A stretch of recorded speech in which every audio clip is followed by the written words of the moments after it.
The following is a paid political advertisement.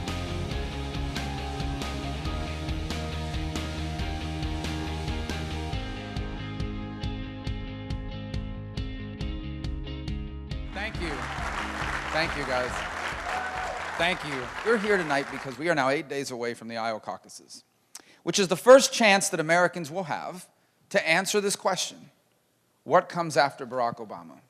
This is an important question because our identity is at stake.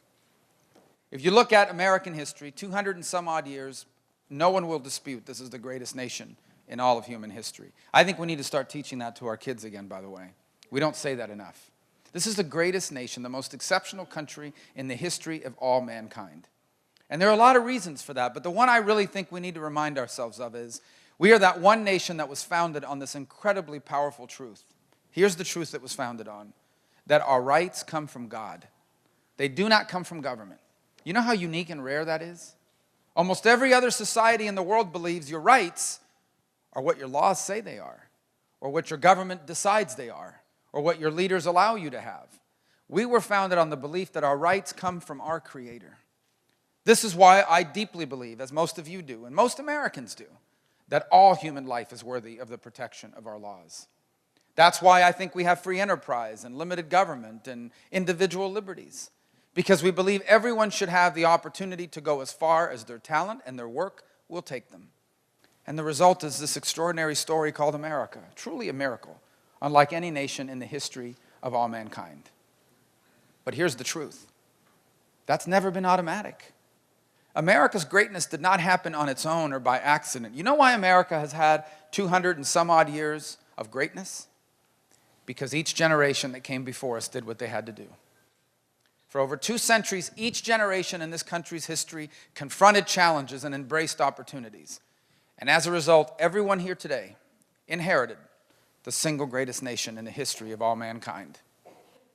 But now there are questions about how much longer that will continue. You're here tonight because you have doubts. I can tell you there was a recent poll. Over 50% of young Americans, of millennials, were asked, do you believe the American dream is still alive? And over 50% of them said, no, I believe the American dream is dead. Do you know how devastating that would be if we lost the American dream? Because if we lose the American dream, we're not special anymore. We're just another powerful country, but no longer unique and special. Now, this has been happening for a while, and there's a lot of reasons behind it. The economy's changing. This is an uncertain time. The world is in tumult. But I think I can point to a key moment in American history that has brought us to this point that we are on now. And that is the election in 2008. You see, in 2008, we elected a president who wasn't interested in fixing the problems in America. We elected, for the first time, at least in my lifetime, a president who wanted to change America, who wanted America to become more like other countries in other parts of the world. That's how you get a president that undermines the Constitution. He views the Constitution as an annoyance, as something to get around. And that's why he undermines the Second Amendment. That's why you see this assault on our religious liberties. You have a president that views free enterprise as a flawed economic system. It leaves too many people behind, he says. And that, by the way, they have this attitude about them that the only way businesses make money is they must be cheating someone. And we have a president that believes America is an arrogant global power, a nation that needed to be cut down to size. That's why he's gutting our military, betraying allies like Israel, cutting deals with enemies like Iran, and apologizing for America on at least 10 separate occasions. And you know what the result of this is? A growing number of Americans that aren't just worried, they're now angry and they are frustrated. And you have a right to be angry and frustrated, because not only is this president taking us in the wrong direction, but there are far too many people in my party who've simply not done enough. I decided to run for president because I realized after 4 years in the Senate that you're only going to turn this country around if we elect a president that undoes the damage of a president. And I said, we can't keep electing the same people. You keep electing the same people, we keep losing. You keep nominating and electing the same people, you're going to get Hillary Clinton elected president.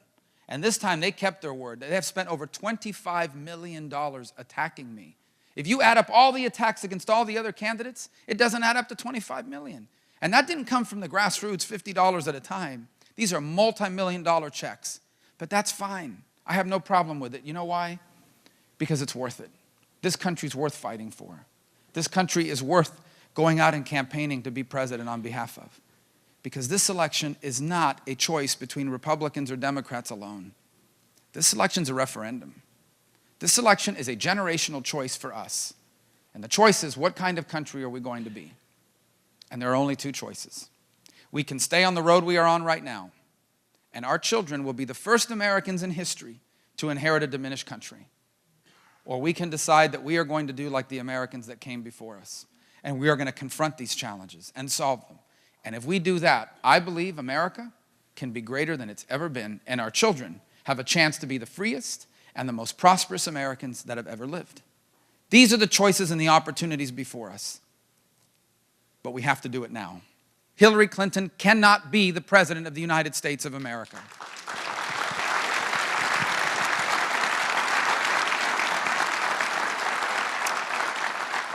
She cannot be the president because all of the policies Barack Obama has tried to change this country through will not just remain in place, they will be expanded. And she cannot be president because she is disqualified from being commander-in-chief. That's a strong word, disqualified, because she put highly classified information on her personal server out of convenience, exposing it to foreign intelligence agencies. And disqualified because she lied to the families of the 4 victims in Benghazi. Because she told them there was a terrorist. Because she told world leaders and family members that it was a terrorist attack, which was the truth. And then she told the families of those 4 Americans, no, this is because of a video. Anyone who lies to the families of people who have died in the service of this country can never be the commander-in-chief of the United States of America.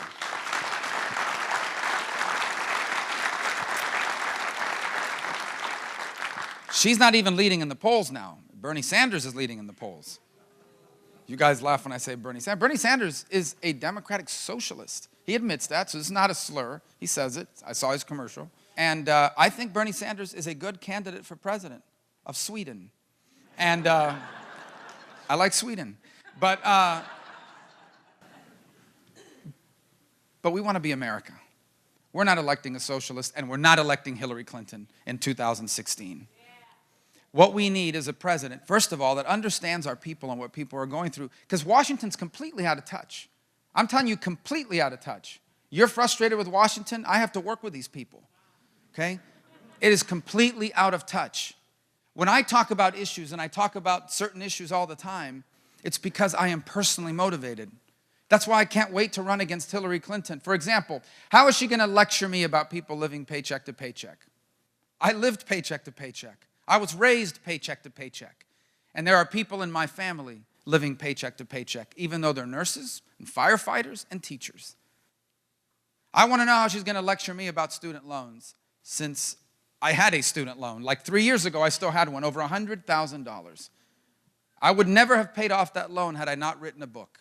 And I want to know how she's going to lecture me about families in the 21st century. My wife, Jeanette, and I are raising 4 kids in the 21st century. I've been blessed with 4 wonderful children. 2 daughters that are 15 and 13, and 2 boys that are 10 and 8. And it is harder than ever to instill in them the values that they teach in my church, while we have to fight off this barrage in the popular culture to try to instead replace those values with the values of the culture today. I feel these issues passionately because I've lived them, and people that I love are living them. And it is important that our president understand these things. And so when I talk about these issues, I talk about them because I know about them personally. And I am frustrated because I see the lack of progress we've made and how we've fallen behind on all of these things. But here's the thing. Being frustrated alone will not be enough. Being angry about the direction of our country, you have a right to be. But being angry by itself will not be enough. Anger can motivate you, but anger cannot solve these problems. The only thing that can solve these problems is action. You have to turn that frustration into action. And that means you have to have a president. You have to have a nominee that has told you exactly what they're going to do. Number 1, I'm going to take the oath of office, which means I'm going to place my left hand on the Bible and my right hand in the air, and I'm going to swear to protect and defend and uphold the Constitution of the United States. And unlike Barack Obama, I will actually mean it.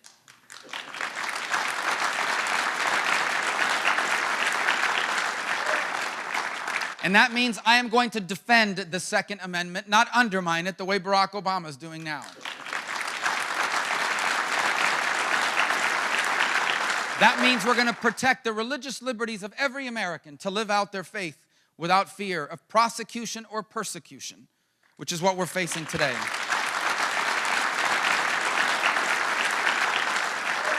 After I take the oath of office, I'm going straight to the Oval Office.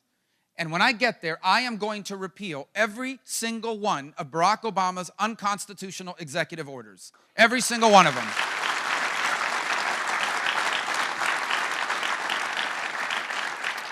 On my first day in office, we are getting rid of all these ridiculous EPA rules that are killing jobs, hurting agriculture, and hurting business in America. On my first day in office, we are going to give the power of our schools back to the school boards, to the parents, to the principals, and to the teachers, because we are getting rid of any effort to impose Common Core from the federal level.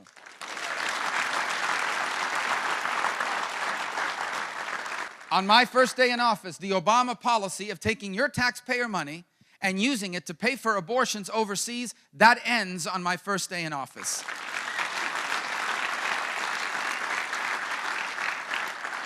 And on my first day in office, the world is going to know that once again, America is Israel's strongest ally in the world.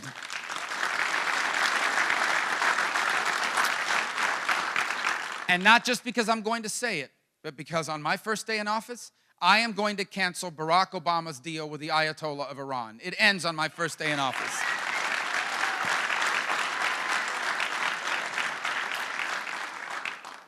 As president, I will lend my voice in support of a convention of states, not an open-ended convention to amend our Constitution, a very narrow and specific one led by citizens. It's an ongoing effort, and I encourage you to read up on it now. You can lend your name to that effort. And here's what it will do. It is an effort to call a convention of states so that we can put in place in the Constitution a balanced budget amendment and term limits on Congress and on the judiciary.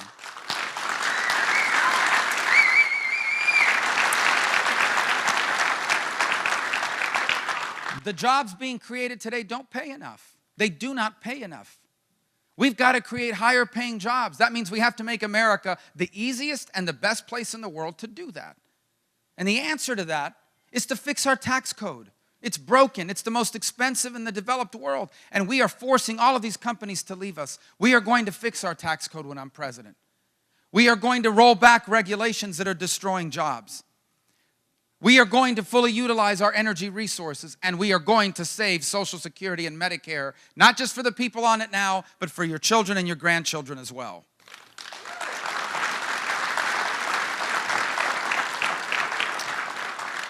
There's this law called Obamacare. You may not have heard about it, but it's there. And it's a disaster. And it's killing jobs. And it's denying you access to quality health care.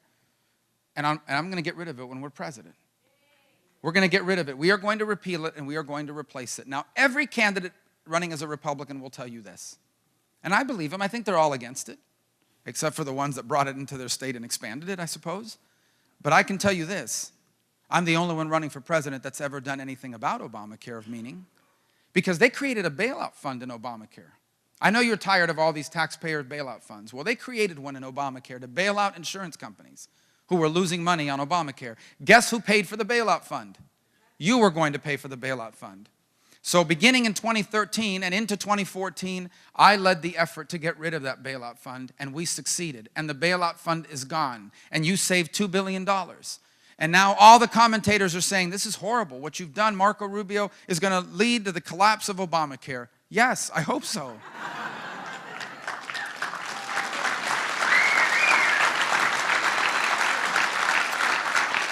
But whether it does or it doesn't, when I am president, we are going to repeal Obamacare, and we are going to put you in charge of your health decisions once again in this country, not the government.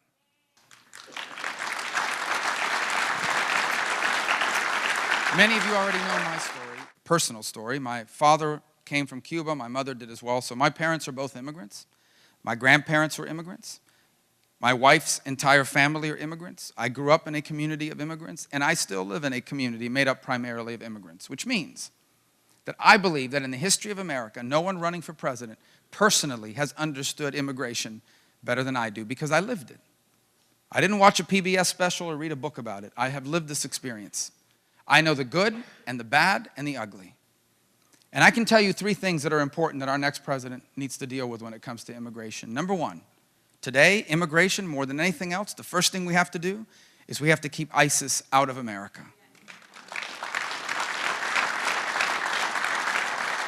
So this is not about discrimination. It's not about a religious test. It's about a very simple rule that will be in place when I am president. When I am president, if we don't know who you are or why you're coming, you are not getting into the United States of America.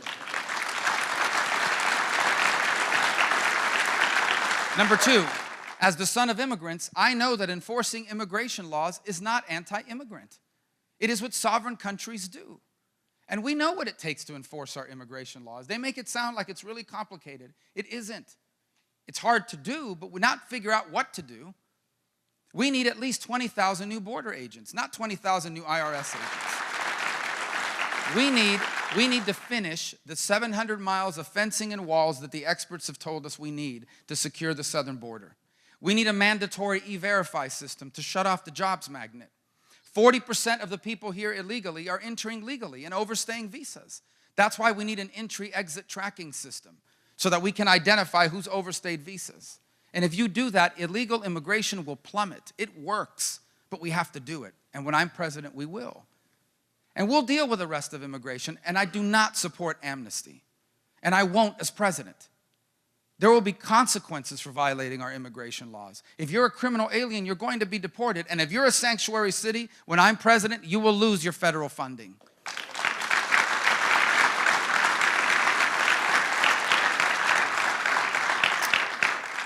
I think one of the most damaging things President Obama has done to America is undermine our ability to protect our country. And that's unfortunate, and it's tragic, and it's unacceptable, because national security is the most important thing the federal government does. It's the reason why we have a federal government. Federal government's not supposed to run our schools. That belongs to the school boards. That belongs to the states. That belongs to parents and teachers and principals.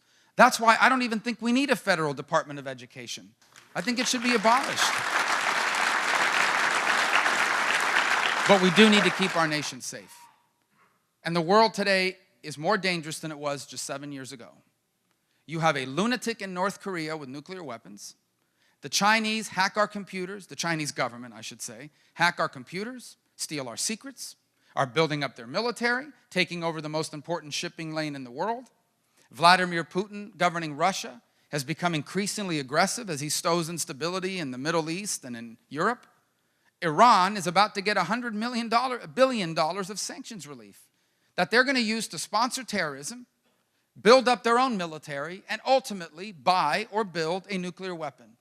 And ISIS is not a group of bearded guys simply on the back of pickup trucks, the way Barack Obama made it sound like at the State of the Union. ISIS are the people that burn people alive in cages. ISIS is a sophisticated, well-funded, radical jihadist group that takes 10-year-old girls and sells them off as brides. ISIS is the group that has affiliates in over a dozen countries, including now showing their head in the Philippines, in Indonesia, in Turkey, in Jordan, in Lebanon, you name it. And in the face of all of these threats, what has Barack Obama done to our military? Sadly, with the cooperation of some Republicans. Well, let me tell you where we are right now. Because we're not spending enough on our military, we will soon have the smallest army since the end of World War II. We will soon have the smallest Navy in 100 years. And we will soon have the smallest Air Force and the oldest airplanes ever.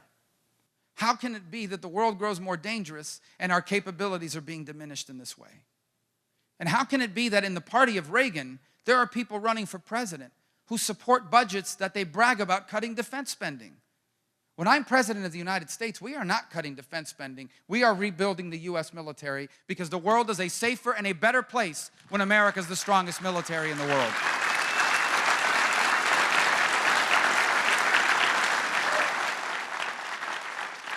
And we're going to have a real war on terror. You deserve to know what the war on terror will look like. A lot of candidates tell you they're going to blast ISIS, they're going to do this, but they won't be detailed about it. I'm going to detail to you my plan. It's pretty straightforward. The best intelligence agencies in the world are going to tell us where the terrorists are. The best military in the world is going to destroy them. And if we capture any of them alive, they're not getting a lawyer or a court hearing. They're getting a one-way ticket to Guantanamo, and we're going to find out everything they know.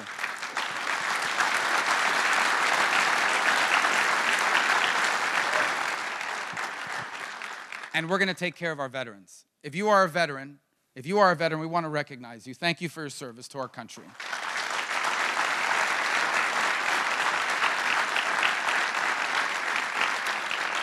And can I add to that our firefighters and police officers? Because today, when there are terrorist attacks in America, like in San Bernardino, the first people to respond were firefighters and police officers. I'm tired of hearing them beaten up about in the media. We thank the police officers and the firefighters for what they do for our country.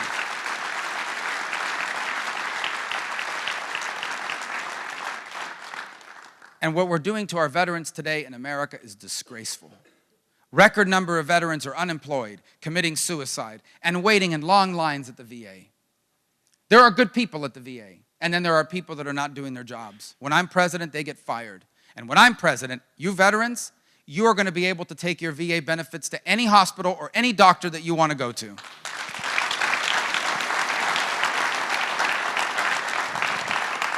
But I can tell you that if Hillary Clinton wins, she's going to do the entire opposite of everything I just said. The Constitution will remain under assault. The next president is going to appoint 3 Supreme Court justices, potentially. They're going to look a lot like Sotomayor, not like Clarence Thomas, not like Justice Scalia. There will be real consequences. If Hillary Clinton's elected president, one of the first things she may have to do is pardon herself. And you think that Fast and Furious investigation is going to move forward if Hillary Clinton's elected president, or Bernie Sanders for that matter? You think our military is going to be stronger or weaker if Hillary Clinton's elected president? Do you think our relationship with Israel is going to be stronger or weaker if Hillary Clinton's elected president? Do you think our taxes are going to be higher or lower if Hillary Clinton is elected president? Do you think the EPA is going to be more powerful or less powerful if Hillary Clinton is elected president? Do you think Hillary Clinton's going to repeal Obamacare? These are the consequences. This election has to be about preventing that from happening, because we cannot afford another 4 years like the last 7. Because if we have another 4 years like the last 7, I want to be honest, I'm not sure we can turn all of this around.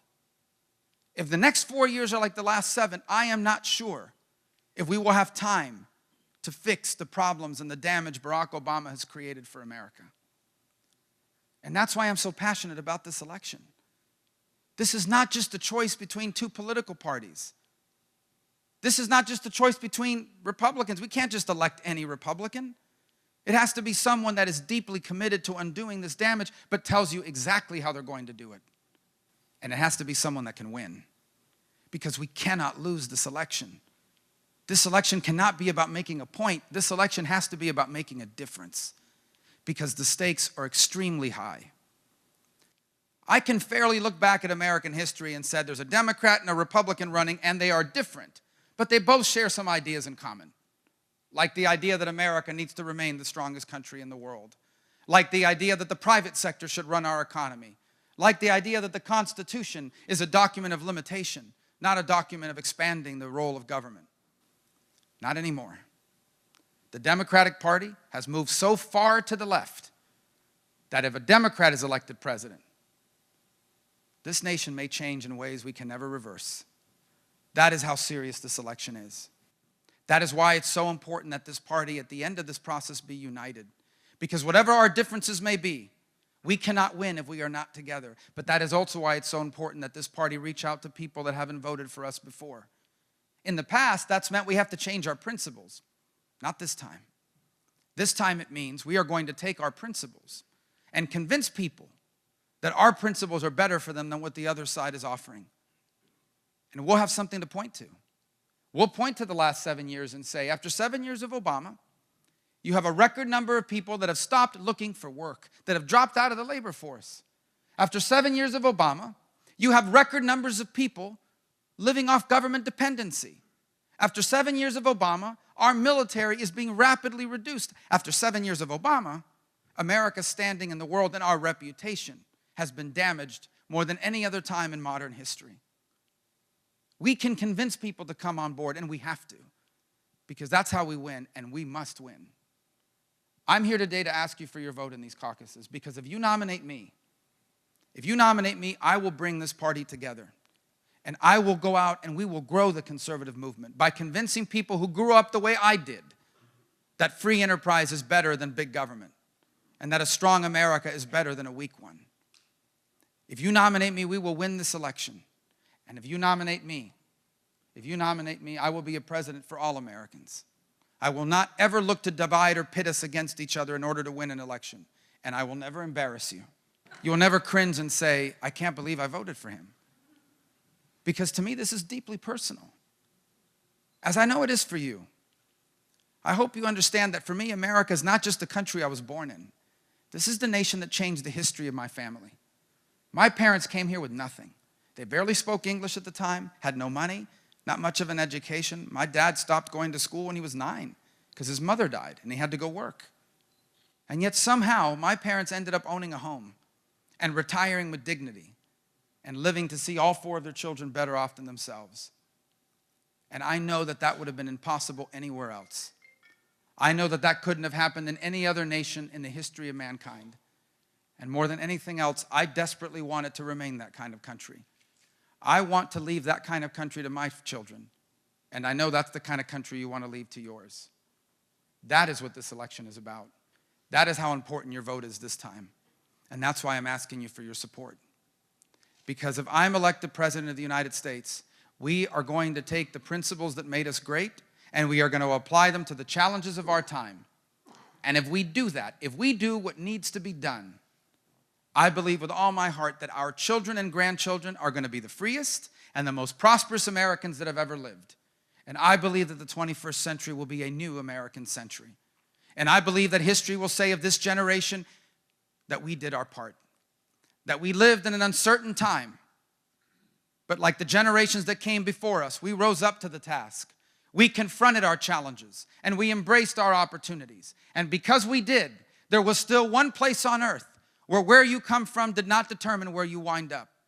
Because we did, there was still one place on earth where everyone had the right to go as far as their talent and their work will take them. Because we did, our children inherited the single greatest nation in the history of all mankind. So I hope I can earn your support, and I thank you for being here today.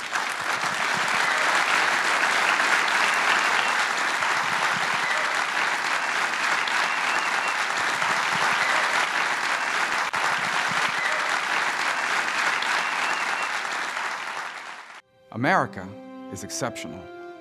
Every generation before us met the great challenges of their time.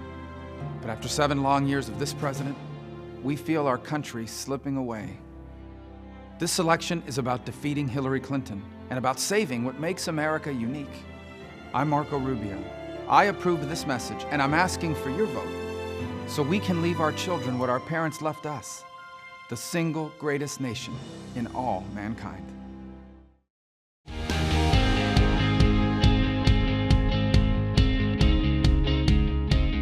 I'm Marco Rubio, and I approve of this message.